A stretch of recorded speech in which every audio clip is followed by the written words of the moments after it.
تو آج اسی حوالے سے بات ہوگی. ہمارے اس موضوع کے بھی دو حصے ہیں. پہلے حصے میں تو میں آپ کی خدمت میں یہ عرض کروں گا کہ ہمارے صوبہ سندھ کے پانی کے حوالے کیا مسائل ہیں, کو کن مشکلات کا سامنا ہے, وہ کیا کون سی مشکلات ہیں, میں ان کی ایک آپ کو ایکسپلین کروں گا. اور اسی موضوع کے دوسرے حصہ میں اگلے ہفتہ آپ کی خدمت میں یہ عرض کروں گا کہ ان مسائل کا, ان دشواریوں کا, ان مشکلات کا جو سندھ کو درپیش ہے, ان کا حل کیا ہے. تو ایک پروفیشنل انجینئر ہونے کے حوالے سے یہ میرا فرض ہے, یہ میں اپنا فرض ادا کر رہا ہوں کہ اپنے سندھ کے بھائیوں کو, سندھ کی حکومت کو, سندھ کی عوام کو میں اس بارے میں آگاہ کروں, ان کو اویئرنیس دوں کہ ان کے اصل مسائل کیا ہیں اور ان کو کیسے حل کرنا ہے. تو یہ پارٹ 2 میں انشاءاللہ میں اس سلسلے میں آپ سے بات کروں گا. تو ابھی پارٹ 1 میں آپ کی خدمت میں یہ عرض کرنے جا رہا ہوں کہ سندھ کے کیا مسائل ہیں پانی کے حوالے سے. دوستوں اور بزرگوں, پانی کے حوالے سے سندھ کے کچھ مسائل تو وہ ہیں جو کہ پورے ملک کے مسائل ہیں, جو ایک جنہیں ہم عمومی جو ایک کہتے ہیں جنرل ایشوز, جیسے مثلا پانی کی کمی. اب جب دریاؤں میں پانی کم ہوگا, دریاؤں میں جب پانی کم ہوگا, بارشیں نہیں ہوں گی, اور موسمی حالات کی وجہ سے, گلوبل وارمنگ کی وجہ سے جب خشک سالی ہوگی, دریاؤں میں پانی کم ہوگا, تو وہ تو قدرت کی طرف سے ہے. وہ پھر پانی کی اس کمی کا شکار پورا پاکستان ہوتا ہے, چاروں صوبے ہوتے ہیں. ایک تو یہ ہے مسئلہ کہ ہمیں اوور آل پورے ملک کو پانی کی کمی کا مسئلہ ہے, اور جب پورے ملک کو وہ پانی کی کمی پورے ملک میں ہوگی تو لازمی بات ہے, کیونکہ جو واٹر اپورشنمنٹ ایکارڈ ہے, جو دریاؤں کے پانیوں کی صوبوں کے درمیان تقسیم کا جو معاہدہ ہے, اس میں یہ درج ہے کہ جب پانی کی کمی ہوگی تو اس کمی کو بھی ان تمام صوبوں میں ان کے جو شیئرز ہیں, ان کی جو حصے ہیں, اسی نسبت سے اس کمی کو بھی تقسیم کیا جائے گا. تو چنانچہ ایک تو یہ ہے مسئلہ جو کہ پورے پاکستان کو ہے, اور سندھ کو بھی ہے, پنجاب کو بھی ہے, بلوچستان کو بھی ہے, اور کے پی کے کو بھی یہ مسئلہ درپیش ہے. اس کے بعد جو دوسرا مسئلہ ہے سندھ کا, وہ ہے سیلابوں کا. تو ہوتا یہ ہے کہ سندھ چونکہ سب سے لوور ریپیرین ہے, اوپر سے دریا آ رہے ہیں, شمال سے جنوب کی طرف بہ رہے ہیں, اور 6 بڑے دریا, ستلج, راوی, بیاس, چناب, جہلم اور سر, یہ دریا شمال سے بہتے ہیں مختلف راستوں پر آتے ہوئے, اور پنجاب مٹھن کوٹ کے مقام پر یہ باقی جو 5 دریا ہیں وہ بڑے دریا دریائے سندھ میں شامل ہو جاتے ہیں. اور اس کے بعد کوٹ مٹھن سے آگے یہ تمام دریا ایک دریا ہو کر, جسے دریائے سندھ کہا جاتا ہے, وہ سندھ بھی داخل ہوتا ہے اور پھر سمندر تک وہ ایک دریا ہی چلتا ہے۔ اب ہوتا یہ ہے کہ جب طغیانی آتی ہے، جب کبھی بارشیں زیادہ ہوتی ہے، مانسون زیادہ ہوتا ہے اور دریاؤں میں طغیانی آتی ہے، تو چونکہ وہ 6 دریا ہیں، ہر دریا وہ جو طغیانی ہے وہ تقسیم ہو جاتی ہے ان 6 دریاؤں میں۔ جب بارشیں زیادہ ہوتی ہیں شمالی علاقوں میں، ان دریاؤں کے جو کیچمنٹ ایریاز ہے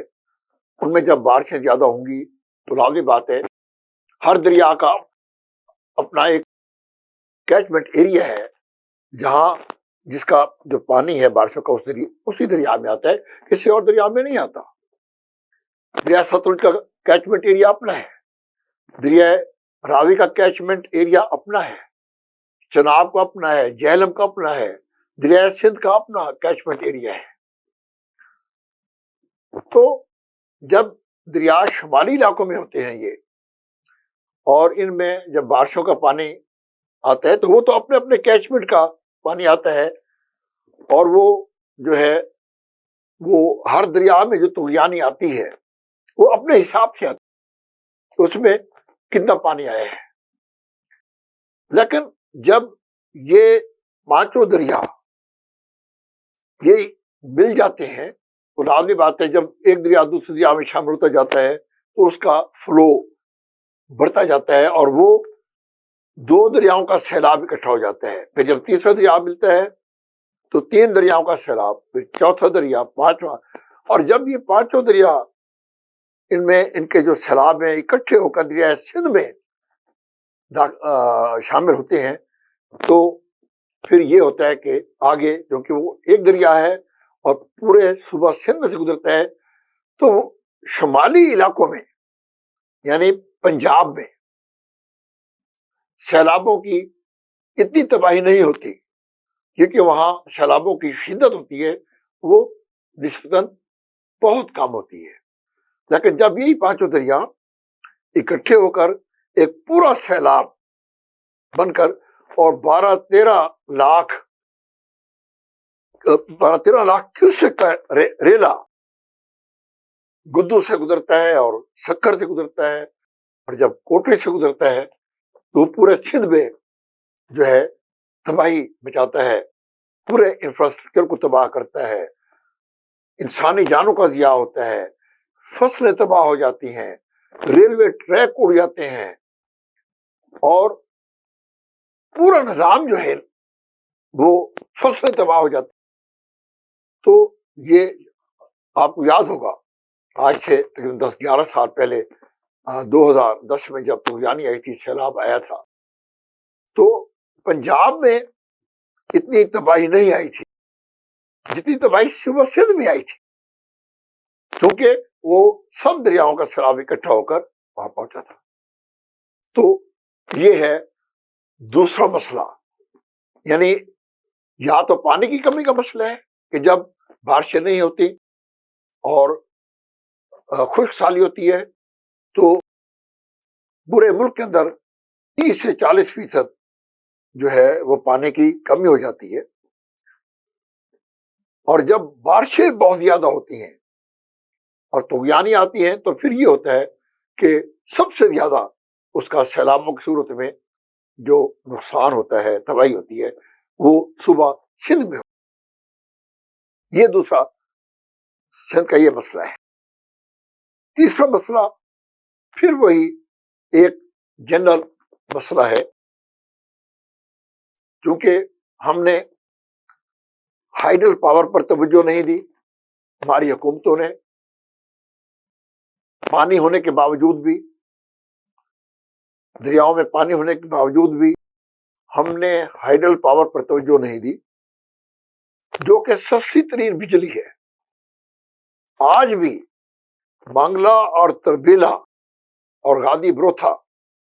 یہاں جو بجلی اس کی جو پاور جنریشن ہوتی ہے وہ تقریباً 2-2.5 روپے اس کی کاسٹ پڑتی ہے بجلی کی، پیداواری جو لاگت ہے فی یونٹ 2 یا 2.5 روپے سے زیادہ نہیں ہے. باقی جتنے بھی بجلی پیدا کرنے کے ذرائع ہیں، تھرمل ذرائع، چاہے وہ گیس ہے چاہے وہ آئل ہے، اس سے جو بجلی پیدا یا کوئلہ ہے، تو ایک تو یہ ہے کہ ان کی بجلی بہت مہنگی ہے. ہائیڈل پاور کی بجائے کہیں 5 گنا مہنگی ہے، کہیں 7 گنا مہنگی ہے، کسی ذریعے سے 20 گنا بھی مہنگی ہے. اگر نیوکلیر جو پاور ہے وہ اس سے بھی زیادہ ہے، مہنگی ہے. اور پھر وہ انوائرمنٹ، ماحولیات کے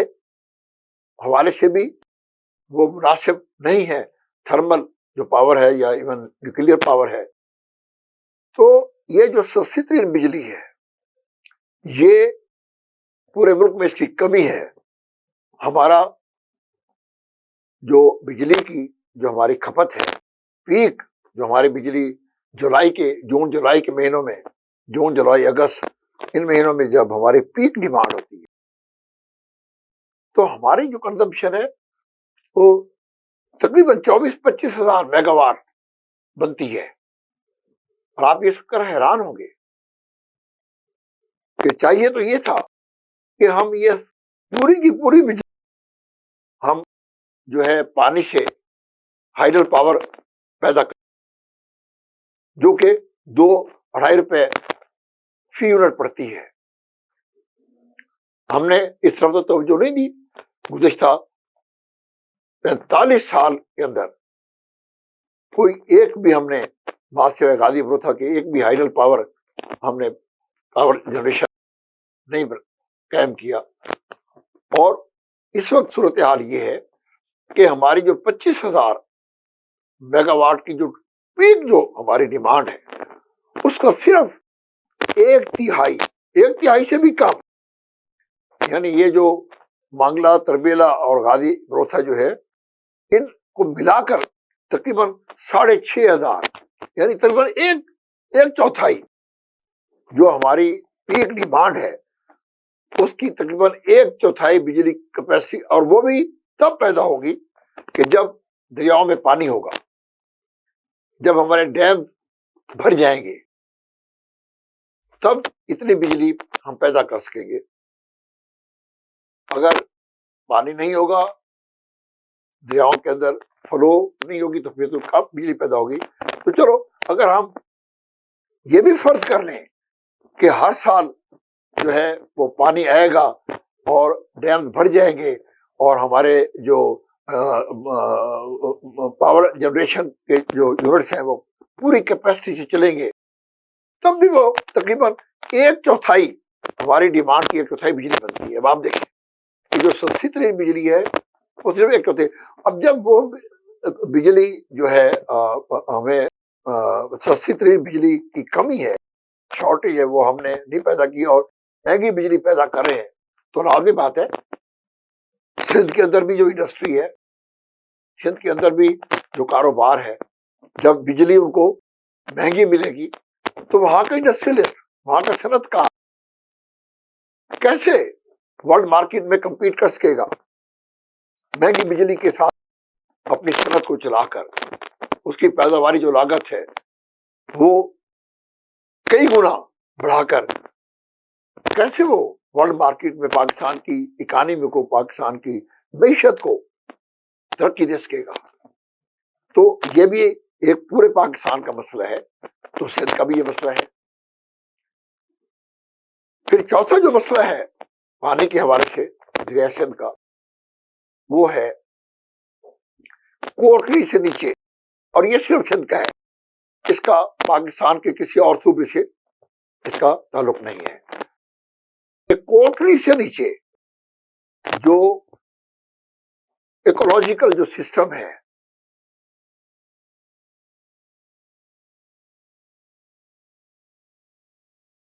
لوگوں کو پانی دینا ہے، کوٹلی سے نیچے، کوٹلی سے نیچے جو جنگلات ہیں یا جو فارسٹری ہے اس کو پانی دینا ہے. کوٹلی سے نیچے فش کلچر جو ہے اس کو ترقی دینی ہے، اور پھر سمندر تک مینگرووز کے جو جنگلات ہیں ان کو مینٹین کرنا ہے، اور جو زیادہ امپورٹنٹ ہے وہ یہ ہے سی واٹر انٹرویژن، کہ سمندر کا جو پانی آپ کو پتا ہے کہ سمندر میں 24 گھنٹے میں 2 دفعہ سمندر چڑھتا ہے اور 2 دفعہ نیچے اس کی لہریں جاتی ہیں، اور جب سمندر جو ہے وہ اس میں مد نظر آتا ہے اور وہ اس کی سطح بلند ہوتی ہے تو سمندر کا پانی تقریباً 75 میل اندر سمندر تک آ جاتا ہے، اور اس کی وجہ سے وہ جو کہ بہت سیلائن پانی ہوتا ہے، وہ بہت نمکین پانی ہوتا ہے، وہ زمینوں کی جو زرخیزی ہے اس کو تباہ کرتا ہے، اس کو نقصان پہنچاتا ہے، اور اس کا جو ہے اور یہ جو چیز ہوتی ہے یہ سی واٹر انٹرویژن یہ سارا سال رہتی ہے، کیونکہ سمندر تو پورا سال روزانہ چڑھتا ہے اور جو ہے وہ سبسائڈ کرتا ہے، اس کی لہریں جو ہے اس کی سطح جو ہے اوپر آتی ہے پھر نیچے جاتی ہے، تو یہ جو قدرتی جو عمل ہے یہ تو سارا سال جاری رہتا ہے، 12 کے 12 مہینے جاری رہتے ہیں، تو یہ جو کوٹری سے نیچے جو پانی کا جو مسئلہ ہے، فلو کا جو مسئلہ ہے، یہ بھی ایک اور بالکل یہ جینوئن مسئلہ ہے صوبہ سندھ کا، جو کہ جس کا صوبہ سندھ کو سامنا ہے، اور ہم نے اس کا حل بھی دیکھنا ہے، اس کا کیا حال ہے، اور اس کے بعد جو 5واں جو سندھ کا مسئلہ ہے پانی کے حوالے سے، وہ ہے پانی کی چوری، پانی کی چوری اور پانی کا ضیاع۔ یہ صوبہ سندھ کا خاص طور پر، اگرچہ پانی کی چوری پنجاب میں بھی ہوتی ہے، لیکن پنجاب میں جو پانی کی چوری ہوتی ہے وہ تقریباً میکسیمم یہ یا پانی کی چوری یا پانی کی جو لاس وہ 15% سے زیادہ کبھی نہیں بڑھے، جبکہ سندھ میں یہی واٹر لاس جو ہیں وہ 30-35% ہو جاتے۔ سندھ میں نہروں کی جو لمبائی ہے وہ تو 1/4 ہے، جو ان نہروں میں جو پانی کا جو لاس ہوتا ہے وہ پنجاب کے لاس کے دگنے سے بھی زیادہ ہے۔ اب آپ نے اخباروں میں پڑھا ہوگا پچھلے 2-3 مہینوں میں یہ بحث چلتی رہی ہے کہ صوبہ سندھ میں اتنا لاس کیوں ہے پانی کا، تو یہ میں بتاؤں گا کہ اس کی وجہ کیا ہے۔ تو یہ جو لاس ہے، یہ اس کے لاس کی سب سے بڑی وجہ جو ہے وہ ہے چوری، ایک چوری، اور نمبر 2 وہ میں آپ کو بتاؤں گا کہ وہ یہ ہے کہ سندھ کی جو نہریں ہیں ان کا جو واٹر الاؤنس ہے وہ پنجاب کی نہروں کی نسبت بہت زیادہ ہے۔ یہ آگے چل کر میں اسے تھوڑا سا ایکسپلین کروں گا کہ یہ اس کی وجہ سے سندھ کو کیا نقصان ہو رہا ہے۔ تو یہ ایک تو پانی چوری ہوتا ہے، وہاں کے جو وڈیرے ہیں کیونکہ وہ سیاست میں ہیں اور وہ ہمیشہ اقتدار میں رہے ہیں۔ سندھ وہ صوبہ ہے ہمارے پاکستان میں جہاں اندرون سندھ اور ہمارا جو جنوبی پنجاب کا جو حصہ ہے، یہ وہ علاقے ہیں کہ جہاں فیوڈل سسٹم جاگیردارانہ نظام ابھی تک مضبوط ہے، ابھی تک اس نظام نے اپنے پنجے گاڑے ہوئے ہیں. جو بھی پنجاب میں بھی پانی چوری ہوتا ہے اور سندھ میں تو اس سے بھی زیادہ پانی چوری ہوتا ہے. اب میں آپ کو فگر بتاؤں گا کہ یہ اس کی ریزن کیا ہے. اور اس کے بعد جو پانچواں جو بڑا مسئلہ ہے، چھٹا، جو کہ وہ یہ ہے کہ سیم اور تھو، جسے ہم واٹر لاگنگ کہتے ہیں، سیلینٹی اینڈ واٹر لاگنگ. وہ بھی اگرچہ وہ پنجاب میں بھی ہے، لیکن پنجاب میں اس قدر وسیع پیمانے پر نہیں ہے. پنجاب میں تو اب یہ بہت حد تک کنٹرول ہو گیا ہے، لیکن صوبہ سندھ میں شیم اور تھور کا مسئلہ آج بھی جو ہے وہ پوری شدت سے اور پوری سنگینی کے ساتھ موجود ہے. تو میرے یہ ہیں وہ سندھ کے مسئلے پانی کے حوالے سے. کچھ ان میں وہ مسائل ہیں جو کہ عمومی طور پر پورے پاکستان باقی صوبوں کو بھی وہ مسائل درپیش ہیں، لیکن یہ جو دو مسئلے ہیں، کوٹری سے نیچے پانی کتنا فلو کتنی ہونی چاہیے دریا سندھ میں، یہ مسئلہ، اور پھر سیم اور تھور کا یہ مسئلے خاص طور پر جو ہے وہ سندھ سے متعلق ہے. تو آج کے اس پارٹ 1 میں نے آپ کی خدمت میں یہ عرض کیا کہ صوبہ سندھ کے پانی کے حوالے سے کیا مسائل ہیں، اور اب انشاءاللہ پارٹ 2 میں اگلے ہفتے میں آپ کی خدمت میں یہ عرض کروں گا کہ ان مسائل کا کیا حل ہے. انجینئر ممتاز احمد خان کو اسپیشل پروگرام اجازت دیجیے. اللہ حافظ. This program is sponsored by Shama Banaspati and Cooking Oil, Viz Wash, Gulistan Property Marketing, SM Foods, Volca Foods International, and Al Kareem Builders.